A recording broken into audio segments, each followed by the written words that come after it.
I don't know what it is, man, because the numbers say that A&M should have this, right? That maybe even more so than the spread would imply, even with home field being baked in.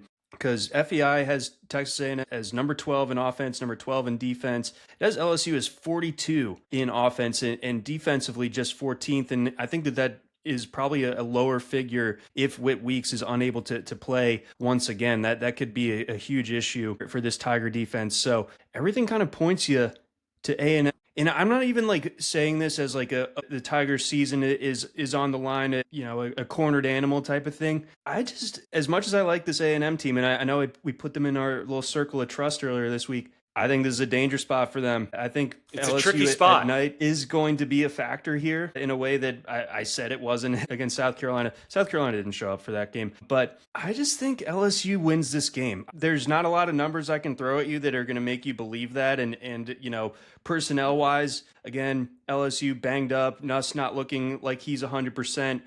But I just, do you fully, I know we said we trust him, but do you fully trust this A&M team to go on the road here? It seems like, again, their defense does not travel particularly well. So we get the chance of the Tigers scoring some serious points here, potentially, maybe pushing for 25, 30 points. That's asking a lot against the Power 4 team. That's asking a lot out of that offense. But as you were kind of hinting at and getting to, like, it's not so much that I don't trust Texas A&M. It's the spot that I'm interested in, right? Fifth straight game for A&M without a bye. LSU's backed into that corner. I think we're going to see the best game plan offensively from Brian Kelly and that offensive coaching staff so far this season. Like, we have to at some point, right?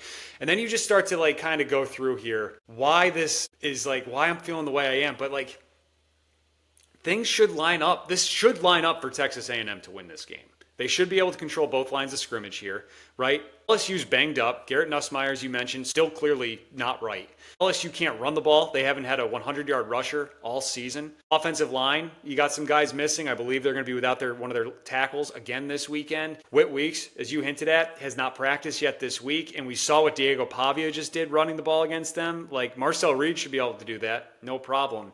But then I just come back to this spot and how this is, and there's a couple of things that I'm looking at when I'm looking at how I'm going to try to bet this game. Texas A&M just allowed over 500 yards and 42 points to Arkansas a week ago. The Aggies also rank 100 in red zone defense this season. They're allowing opponents to score over 95% of the time when they get to the red zone. Now, on the other hand, LSU has just been terrible finishing drives. Like, they cannot finish drives this season.